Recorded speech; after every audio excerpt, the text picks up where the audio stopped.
Intermittent fasting.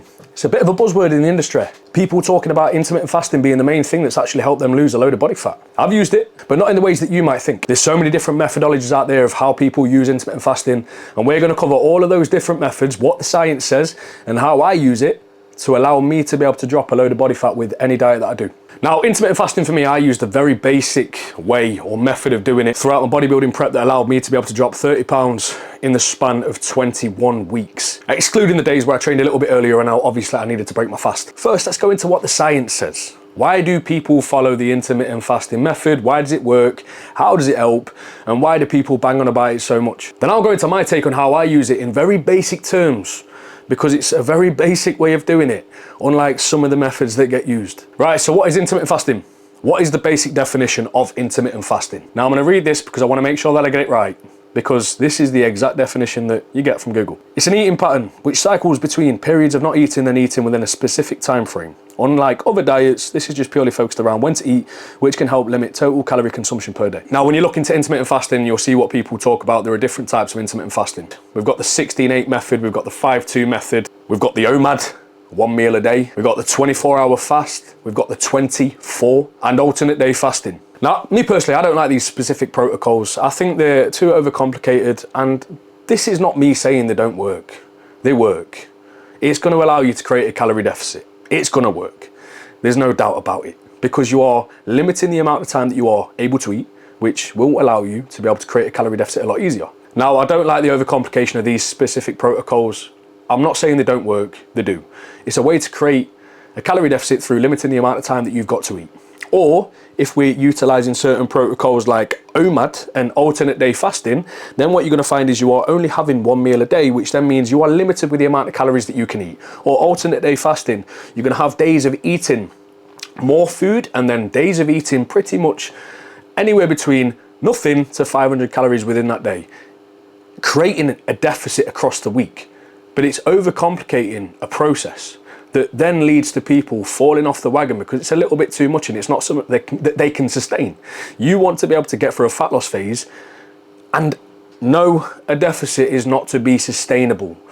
You are putting yourself in a deficit which your body does not want to be in. You are creating an environment that your body does not want to be in. A diet does not need to be sustainable, but these types of methods are the reasons why a lot of people cannot stick to a diet. Overcomplicated, making a situation and making the deficit harder than it needs to be, and it's just not going to be fucking fun, is it? They've been proven in multiple studies to have metabolic benefits, enhance fat loss, reduce insulin resistance and improve insulin sensitivity, which then is going to signal the body to rely on fat stores rather than utilizing glucose. It's been found to increase the amount of growth hormone production within your body, which ain't just a powerful tool to help the body with recovery. It's going to help with maintaining muscle mass throughout a diet, along with helping and assisting with breaking down fat stores. And increases noradrenaline, which is a hormone that helps with increasing or improving the rate of lipolysis, which is the process of breaking down fat stores. Now, here's the issues that I got with the protocols I mentioned. They're all doing one thing.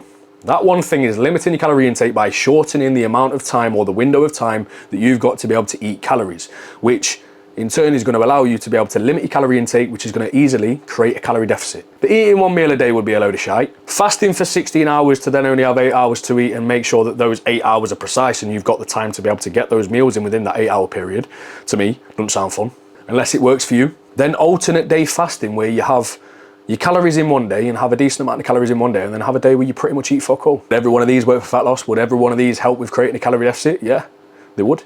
But don't mean it's going to work for you if you can't stick with it. So here's the simple thing and the simple method that I use to be able to create a calorie deficit, to be able to utilize intermittent fasting without using any fancy methods or without overcomplicating the process. But it's got to be based off your routine. So for me, this is what I do in the morning. I wake up around 6 a.m. every single morning. I'll wake up, I'll go downstairs, I'll have my electrolytes, I'll have my morning health supplements along with my electrolytes. Then I'll come back upstairs, I'll make a coffee, potentially 2, depending on how I'm feeling that day, and utilize the caffeine that I have in the morning to be able to stunt my hunger, which helps with keeping my appetite suppressed in the morning. So then we've got the mix of hydration, we've got electrolytes, which is going to help with energy levels and how you're generally going to feel in the morning, along with mental well-being. And then you've got caffeine, which again is going to help with how you feel in the morning, give you some more energy, and is also going to be used as an appetite suppressant, which is then going to help curb that craving, curb the hunger a little bit, and delay that first meal in the day. Then I'd just vary the times that I have my first meal between 11 and 1. Those times tend to be the sweet spot. Certain days I'm busier, which means I can wait until 1. Other days I'm a little bit less busier, which then means I probably fancy my first meal a little bit earlier on, or I want to train earlier on, which then means I want to have my first meal, my pre-workout meal, a little bit earlier on in the morning. There's no specific time frame as to when I start eating, and there's no real specific time frame when I stop eating. The main thing that I want to focus on when it comes to finishing the last meal is making sure that it's done a couple of hours before bed. I think a massive mistake that people make when it comes to intermittent fasting is having their final meal a little bit too close to bed, or limiting the calories so much earlier on in the day that then they have so much food towards the back end of the day that they eat their final meals and a bunch of calories too close to bed, which is going to affect your digestion, which then is going to affect your sleep quality because your food is going to be digesting whilst you're sleeping. And then as a knock-on effect of having a shit sleep, then you're probably going to wake up even hungrier, appetite's going to be through the roof, and that's where it really tends to be a little bit more difficult to be able to diet. And that's when people tend to throw in the towel when hunger's a little bit too high. Not eating too close to bed is going to help improve your sleep cycle, stabilizing glucose and preventing any insulin spikes whilst you're sleeping, stabilizing glucose and insulin and preventing any spikes from happening whilst you're sleeping, which then won't impact your sleep quality. Also increasing melatonin, the growth hormone, and a big one, going to regulate your appetite so you don't wake up fucking starving, which then leads you to just wanting to become a snack goblin and eating everything in sight the next day. So yeah, my method ain't too fancy. Don't need to be fancy, it just needs to work. You need to be able to stick to it, and fasting is one of them that is going to be different from person to person with what's going to work for them. The time they have their first meal and the time they finish their last meal. Making sure you follow and stick to a set of principles. Starting your first meal or having your first meal a little bit later on in the day, utilizing caffeine and electrolytes and hydration in the morning to be able to help with curbing that hunger, give you a little bit of energy, suppress the appetite, and then have your first meal when you feel like you need it and when it's necessary. And then keeping similarities with the meals that you have on a regular basis in terms of the timings, which then is going to massively impact your hunger regulation and how you feel during the day. Because when you're having meals at certain times, what you're going to find is your hunger is going to signal to you around set times in the day when you are going to be hungry and when you fancy those meals. If you have meals here and there and you have meals at different times every single day, which some people have to based off the lifestyle, but if you can stay consistent with the meal timings, don't need to be bang on, doesn't need to be eat at 12, eat at 2, eat at 4, eat at 6, eat at 8. It needs to be around certain times. When you start to feel hungry, then we can start to regulate hunger, which then is going to make a diet a lot easier.